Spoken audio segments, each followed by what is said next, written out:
할렐루야. 살아계신 하나님께서 이 시간도 저와 여러분 가운데 함께 하심을 믿습니다.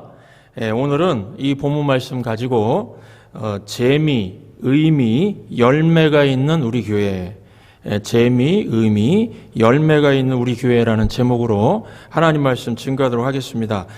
교회 다니는 사람들은 약한 사람들이고 또 재미없는 사람들이라고 생각하는 불신자들이 많은 것 같습니다. 정말 그럴까요? 아닙니다. 교회를 다녀도 재미와 의미를 누리지 못하는 몇몇 사람들을 보고서 마치 전체 교회를 평가하듯이 말하는데 그건 옳지가 않습니다. 저는 천성교회 담임 목사로 청비용을 받고 나서 주님께 기도했습니다. 주님, 천성교회는 재미있는 교회가 되게 해 주소서. 성도들이 모이면 즐겁고 재미가 있게 하소서. 주님, 천성교회는 의미가 있는 교회가 되게 하소서. 성도들 입에서 역시 교회 오길 잘했어. 예배 드리니까 정말 살맛이 나는구나. 이런 고백이 있게 하소서. 이렇게 기도를 했었습니다. 여러분, 교회는 재미와 의미가 있는 곳입니다. 베드로전서 2장 9절 보시면은 너희는 택하신 족속이요 왕 같은 제사장들이요 거룩한 나라요 그의 소유된 백성인이라고 했습니다. 우리가 택하신 족속입니다. 하나님의 소유가 되었으니까요. 이건 축복을 받은 존재 아닙니까? 그리고 왕 같은 제사장이라고 했습니다. 이 제사장은 하나님과 사람 사이에 중매 역할하는 정말 귀한 존재입니다. 사람들을 하나님께 이끄는 사명을 가졌다는 것입니다. 얼마나 가치가 있습니까? 그리고 우리가 거룩한 나라라고 하는 의미는요, 먼저 믿는 사람 또 나중에 믿는 사람들이 다 한자리에 모여서 하나님께 예배드리는 그런 존재라는 것입니다. 이와 같이 축복, 사명, 예배가 있는 인생이니까 얼마나 재미있고 의미가 있습니까? 우리 천성교회는 성도들이 축복받은 존재임을 깨달으시고 하나님과 사람을 연결시키는 또 사명을 감당하시고 예배가 살아있는 교회 되길 소망합니다. 오늘 본문은 안디옥 교회 출신 바울과 바나바가 교회 파송을 받아서 전도를 시작하는 스토리입니다. 마치 우리 교회 식구들이 이제 매주일 예배를 드리고 뉴욕 각 지역으로 흩어져서 전도하면서 하나님 나라를 확장하는 것과 비슷하다고 할 수 있겠습니다. 그런데 결과가 다르지 않습니까? 우리는 별로 열매가 없는 것 같은데요. 이 바울과 바나바는 가는 곳마다 열매가 참 많았습니다. 그래서 오늘 설교를 준비하면서 깊이 묵상하면서 주님께 기도했습니다. 주님, 바울과 바나바에게 배울 것이 무엇입니까? 우리 식구들이 이 배울 것을 배우게 해 주십시오. 그리고 일주일 내내 묵상하면서 기도하면서 바울과 바나바에게서 세 가지 특징을 발견하게 됐습니다. 이것을 우리 모두가 배워서 재미, 또 의미, 우리 인생이 그래야 되겠죠. 신앙생활이요. 재미도 있고 의미도 있고 플러스 열매가 있는 우리 성도님들, 또 우리 교회 될 수 있기를 주의 이름으로 축원합니다. 세 가지를 말씀드립니다. 첫째, 바울과 바나바는 정체성이 확실했다는 겁니다. 나는 하나님의 자녀다. 이 의식이 아주 확실했다는 것입니다. 우리가 이 땅을 살아가면서 내가 누구인가 하는 그 자의식, 정체성이 확실한 것이 굉장히 중요합니다. 그 왕자와 거지 이야기를 아시죠? 어느 날 왕자와 거지가 만났는데 얼굴이 똑같이 생긴 것을 보고서 서로 옷을 바꾸어 입고 각자 반대의 삶을 살아보자고 했습니다. 그런데 왕자는 왕자 의식이 있었기 때문에 거지가 될 수가 없었습니다.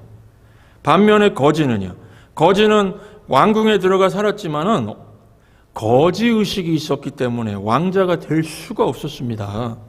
옷만 바꾸어 입는다고요? 변화되는 것이 아니라는 겁니다. 정체성이 중요합니다. 내가 누구인가 하는 그 자의식. 우리가 이 땅을 살다 보면은 다른 사람들이 우리를 우습게 여기고 자존심을 상하게 하고 또 무가치하게 만들 때가 있습니다. 하지만요, 내가 스스로 인정하지 않으면은 아무 일도 일어나지 않습니다. 내가 인정하게 될 때 그때 내가 못난 사람 되는 겁니다. 악한 마귀는 항상 나쁜 것만 생각하게 만듭니다. 너는 죄인 중에 죄인이다. 너는 하나님의 백성이 아니다. 어떻게 그렇게 살면서 교회 다닌다고 할 수 있겠느냐. 이와 같이 막 정죄해서 우리 스스로가 하나님께 버림받은 사람이라고 결론짓게 만들어버립니다. 여러분, 마귀가 나를 유혹해도요, 남들이 나를 엉터리라고 그래도 내가 나를 규정하지 않으면 됩니다. 이게 정체성의 중요한 문제인데요. 내가 나를 규정하지 않으면 됩니다. 내가 나를 규정해 버리는 순간 그런 사람 되는 것입니다. 질문을 한 가지 드립니다. 나는 못생겼습니다 하는 그 여자분이 있습니다. 나는 못생겼습니다 하는 여자분하고 나는 참 예쁩니다 하는 여자분하고 둘 중에 누가 화장을 더 많이 할까요? 누가 더 화장을 많이 하겠습니까? 예쁜 사람이요, 그 예쁜 거 유지하기 위해서 더 화장을 합니다.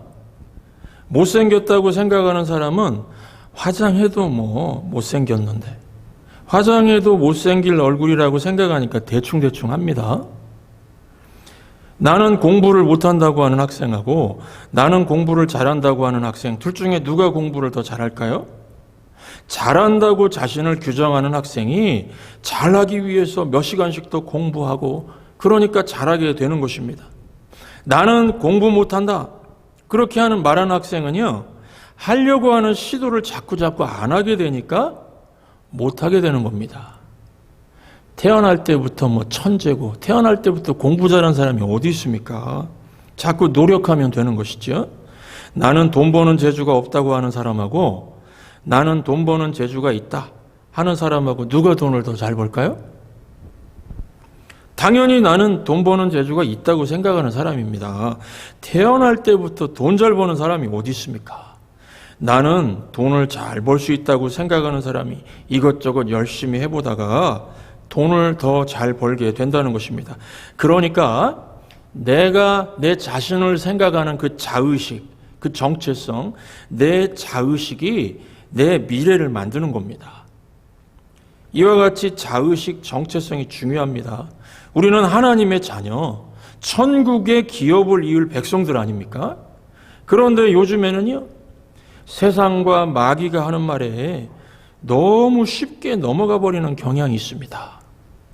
너무 쉽게 넘어갑니다. 마귀가 다가와서 속삭입니다. 하나님은 너를 사랑하지 않아. 내가 물증을 대볼까? 마귀도 얼마나 확실하게 얘기하는지 모릅니다. 내가 물증을 대볼까? 네가 현재 당하는 고난을 봐라. 너는 버림받았어. 너는 엉터리 그리스도인이다. 너의 기도를 들어주지 않잖아. 너는 외모가 엉망이잖아. 그 얼굴 가지고 절대 성공할 수 없어. 결혼하기도 힘들어. 청년들에게도 이렇게 정죄하면서 얘기를 하는 겁니다. 시험하는 겁니다. 이렇게 말하면은요, 아, 그래. 나는 그래. 이러면은 넘어가는 겁니다. 이렇게 말하면 우리가 거부하고, 너, 아니다. 이렇게 해야 되는데, 어리석게도 인정해 버린다는 것입니다. 이제부터는 당당히 선포하시기 바랍니다. 무슨 소리야? 무슨 소리야? 나는 하나님의 자녀야. 하나님이 성경에 말씀하셨다. 너는 내 아들이다. 너는 내 딸이다. 내가 너를 낳았도다. 어떻게 낳았습니까? 예수 그리스도의 십자가 고통으로 낳았도다. 여인의 해산하는 고통, 그거보다 더 크고 정말로 더 엄청난 고통을 통해서요, 물과 피를 다 쏟으시면서 우리 대신 죄값을 다 치르시고 하나님의 자녀로 새로 태어나게 하셨습니다. 그러므로 여러분, 우리가 이런 존재인데요, 세상 앞에 당당해야 되겠습니다. 다윗의 고백처럼 주께서 함께 하시면은 천만인이 나를 치려해도 나는 안전합니다. 내 영혼은 안전합니다. 이게 우리의 자의식입니다. 원수들이 1000만 명이 둘러쳐서 나를 공격해도 나는 안전합니다. 이렇게 담대하게 외치며 사시기를 주의 이름으로 축원합니다. 네, 두 번째, 이 바울과 바나바가 어떻게 이렇게 열매를 많이 맺었는가? 첫째는 자의식이 확실했고요, 정체성. 두 번째는 소명의식이 확실했습니다. 소명의식. 4절을 보시면은 두 사람은요, 자신들은 성령의 보내심을 받은 사람들이라고 믿고 있습니다. 4절, 두 사람이 성령의 보내심을 받아. 또 지난주 말씀이죠. 사도행전 13장 2절과 3절 보시면은 성령님이 나를 뽑으셨다. 교회에 파송을 받았다. 보내심을 받았다. 이렇게 생각하고 있습니다. 2절과 3절 13장, 주를 섬겨 금식할 때에 성령이 이르시되 내가 불러 시키는 일을 위하여 바울과 사울을 따로 세우라 하시니 이에 금식하며 기도하고 두 사람에게 안수하여 보내니라. 그러니까 쉽게 말씀드리면 바울과 바나바는요, 자신들은 하나님이 보냈다. 자신들은 하나님이 보냈다는 이 컬링이라고 그러죠. 컬링, 소명의식이 확실했습니다. 지금 이 사도행전 13장은 세계를 향한 복음 전도의 시작을 알리는 장입니다. 이 13장부터 사도행전 마지막 28장까지는 전도하는 내용을 다루는데요. 이것을 시작하는 두 사람의 마인드, 두 사람의 그 마인드가 나는 보내심을 받은 자다. 나는 하나님의 사도다. 예수님 대신 일하는 사도다는 겁니다. 그래서 나는 그냥 사는 것이 아니고요. 하나님의 보내심을 받아서 살고 있다는 겁니다.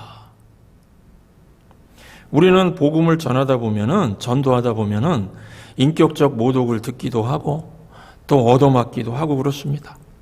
바울과 바나바도 전도하다가 맞기도 하고 감옥에 붙잡히기도 했습니다. 그런데 이들이 감옥에서 비참한 모습이었을까요? 감옥에서도요, 생명을 가지고 있었습니다. 찬송을 불렀습니다. 고생이라고 생각하지 않았습니다. 왜 그렇습니까? 이것은 내가 잘못해서 받는 것이 아니라 예수님을 대신해서 당한다고 생각했기 때문입니다. 그래서 소명의식이 확실하면요, 나를 하나님이 이 미국 땅에 보내셨다. 나를 하나님이 이 뉴욕 땅에 보내셔서 지금 하나님의 일을 하고 있다 하는 이 소명의식이 확실하면요, 고난이 더 이상 고난이 아닙니다. 도리어 자랑거리입니다. 내가 주님을 위해서 이런 일도 당했다라고 기쁘게 간증할 수가 있습니다.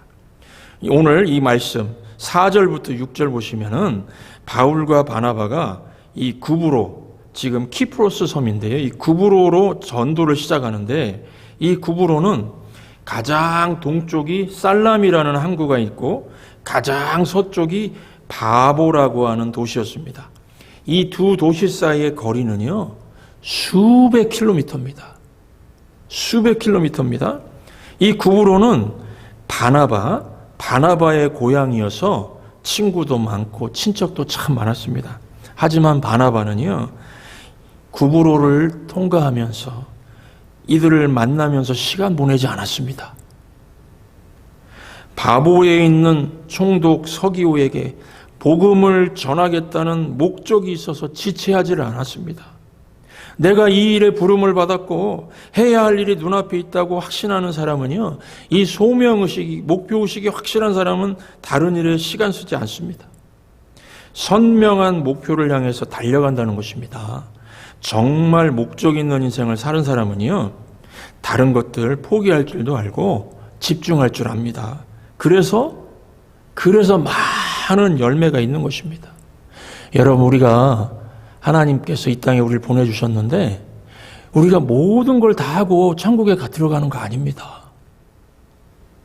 하나님 앞에 할 수 있는 몇 가지 집중해서 하고 하나님 앞에 가는 겁니다. 그래서 소명의식, 목표의식이 이렇게 중요합니다. 이것이 있으면 많은 열매를 맺을 수가 있다 하는 것입니다. 성경에 보면은 이런 목적 있는 인생을 산 사람 중에 세례 요한을 볼 수가 있습니다. 혼자서 이사야서를 공부하다가 하나님의 부르심을 받게 되었습니다. 너는 광야에 외치는 자의 소리로 살아라. 주의 길을 곧게 하라. 이 말씀을 묵상하다가 이것이 바로 내 사명이구나 깨닫게 되었습니다. 그리고 이 소명의식 속에서 분명한 목표를 가지고요, 한눈을 팔지 않고 직선의 인생을 살았습니다. 목적이 없는 사람은요, 왔다 갔다 꾸불꾸불 막 완전히 이렇게 하니까 시간 낭비, 건강 낭비하고요, 열매가 없습니다. 그러나 목적이 있고 소명이 분명한 사람은요, 직선 인생을 살기 때문에, 한눈을 팔지 않기 때문에 열매가 많다는 것입니다. 그래서 이 세례요한 보십시오. 광야에서 자고 약태 털옷 입고 메뚜기 먹고 석청 먹어도 늘 마음이 뜨겁게 살았습니다. 제사장 아들이라 마음만 달리 먹으면은 굳이 그렇게 살지 않아도 되었지만은 정체성이 확실하고 소명의식이 확실하니까요. 하나님이 이 일에 나를 부르셨다 확실하니까 다른 것들을 기꺼이 포기하더라는 것입니다. 사람들이 막 몰려왔어도요, 인기에 영합하지 않았습니다. 인생에는 두 가지 인생이 있다고 합니다. 쫓기는 인생이 있고요, 부름받은 인생이 있습니다. 쫓기는 인생은 항상 세상 유혹에 쫓기고 인기에 쫓겨다닙니다. 오늘날 많은 성도들이 세상을 쫓아갑니다. 세상에서 말하는 것에 막 쫓아갑니다. 돈을 모으자, 10억 재테크 시대다, 막 이런 말에 넘어갑니다. 또 뭐 살 빼기 열풍, 뭐 꽃미남이 성공한다, 성형해야 성공한다, 이런 말에 넘어갑니다. 그래가지고 돈 벌어야 되고 살 빼야 되고 외모 치장해야 되고 막 이런 데 막 쫓겨다닙니다. 반면에 부름받은 인생은 세례 요한처럼 선명한 목적을 위해서 다른 것을 포기할 줄 알고 달려가는 인생을 산다는 것입니다. 저는 미국에 와서 청소년, 청년 사역을 합해서 한 20년 정도 한 것 같습니다. 제가 체험한 것 중에 하나님이 나를 부르셨다고 하는 이 소명의식을 갖고 사는 사람은요, 정말 다른 인생을 산다는 겁니다. 나는 하나님이 부르셔서 미국에 왔구나. 내가 지금 돈 많이 벌고 어떻게 선을 잘 봐가지고 결혼하는 것이 제일 되는 목적이 아니라 하나님이 부르신 사명을 이루는 것이 내가 여기에서 해야 할 일이구나, 이 깨닫는 사람은요, 우왕좌왕하지 않고 살고 있다는 겁니다. 이들 중에 목사가 된 사람도 있고요, 또 평신도로서 청소년들을 위해서 열심히 헌신하는 평신도 사역자로 사는 사람도 있습니다. 여러분, 우리는 부름받은 인생이 되어야지 쫓기는 인생이 되면은요, 50이 되고 60이 되고 70이 되어서 허무하다, 내가 뭐 했지? 내 인생 다시 되돌리고 싶다. 틀림없이 이런 인생이 될 것입니다. 하나님 앞에서도 추한 존재가 될 것입니다. 어느 종합병원 특실에 입원한 나이 든 노인이 써놓은 글이 있답니다. 그 특실에 입원할 정도면 성공한 사람이겠죠? 이런 글을 적어놨다고 합니다. 지나온 인생을 돌아보니 인생의 전반전은 학력과 직위와 권력과 재력, 그런 것들이 높고 많으면 이기는 것이었지. 하지만 후반전은 달랐다네. 전반전의 승리를 위해 온 힘을 쏟은 몸은 후반전에 혈압, 심장병, 당뇨병, 성인병에 시달리게 되어서 나의 생명줄을 의사에게 구걸해서 겨우겨우 연장선을 살고 있네. 이제야 알겠더군. 전반전에 높이 쌓았던 모든 것들을 후반전 연장선에서는 누릴 수가 없다는 것을. 여러분, 이게 인생입니다. 이 땅의 편안함과 안락감을 추구해도요, 누리지 못합니다. 잠깐 누릴 수 있겠지만은 세월이 흐르고 나이를 먹고 몸이 망가지고요, 하나님 앞에 갈 때가 되면 모든 게 고통스럽습니다. 잠도 제대로 못 자죠. 편하지가 않습니다. 편안함과 안락함 추구해도 그거 영원히 누리는 게 아닙니다. 그래서 우리는 하늘의 상이 목표가 되어야 됩니다. 부름받은 인생이라는 것은 이 땅에 잠시 누릴 편안함 대신에 하늘의 상을 위해서 사명을 붙드는 인생이라는 것입니다. 빌립보서 3장 14절 보시면 바울이 이렇게 고백합니다. 표대를 향하여 그리스도 예수 안에서 하나님이 위에서 부르신 부름의 상을 위하여 달려가노라. 비록 한 절이지만 바울의 전 생애를 요약하는 구절입니다. 바울은 위에서 부르신 그 부름, 더 높은 차원의 그 부르심을 따라 살았습니다. 병원 특실의 노인과는 전혀 다르게요. 마지막 한 호흡 남았을 때에도 생명력 있게 살았습니다. 어제 제가 전에 알던 청년 커플 결혼식 주례를 했습니다. 결혼하기 며칠 전에 신랑 신부를 불러서 진지하게 물었습니다. 두 사람은 이제 사랑해서 결혼까지 하게 되었는데 결혼해서 하나님을 위해서는 어떻게 살려고 합니까? 두 사람이 결혼하고 부부가 되고 가정을 이루는 목적이 무엇인지 물었습니다. 중요하죠? 왜냐하면 가정도 이제 처음 시작하는 출발 아닙니까? 중요합니다. 그래서 두 사람이 이렇게 대답을 했습니다. 우리 두 사람만의 만족이 아니라 하나님 나라를 위해서 교회 생활, 신앙 생활 더 열심히 하겠습니다. 이 말하는 것을 듣고 제가 준비가 됐군. 주례하는 목사로서 준비가 되었군. 이런 생각이 됐습니다. 저와 여러분도 이민 생활, 가정 생활, 직장 생활에서 소명의식이 확실한 삶을 사시기 바랍니다. 우리는요, 오래 사는 게 목표 아닙니다. 우리는 오래 사는 게 목표가 아니라 영원히 사는 게 목표입니다. 편안히 죽는 게 목표가 아니라 생명의 면류관, 의의 면류관을 쓰는 게 목표입니다. 하나님이 나를 미국 땅에 왜 부르셨는지 소명을 깨달으시고 하늘의 상을 바라보시면서 사시기를 주의 이름으로 축원합니다.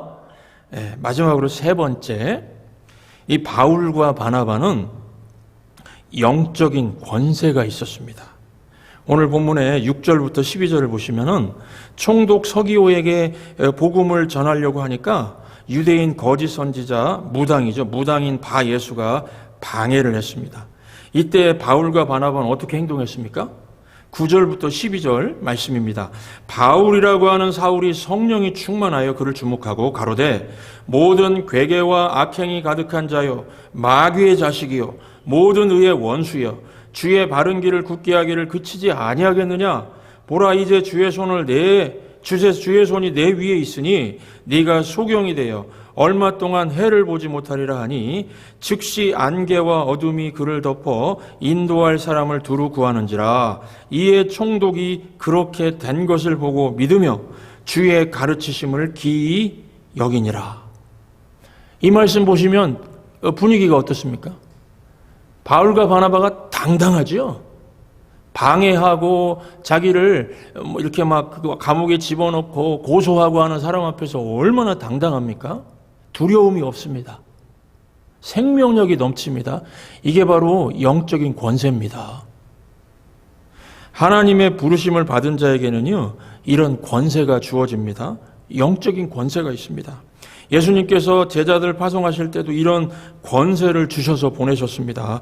너희가 땅에서도 풀면은 하늘에서도 풀리고 너희가 땅에서도 매면은 하늘에서도 매일 것이다. 이 기도의 능력을 주셨습니다. 우리의 기도하는 거에 따라서 하나님께서 놀라운 일을 이루시겠다고 하는 기도의 능력도 우리에게 주셔서 세상 가운데 파송하신 겁니다. 이민교회가요, 한국교회도 마찬가지인데요.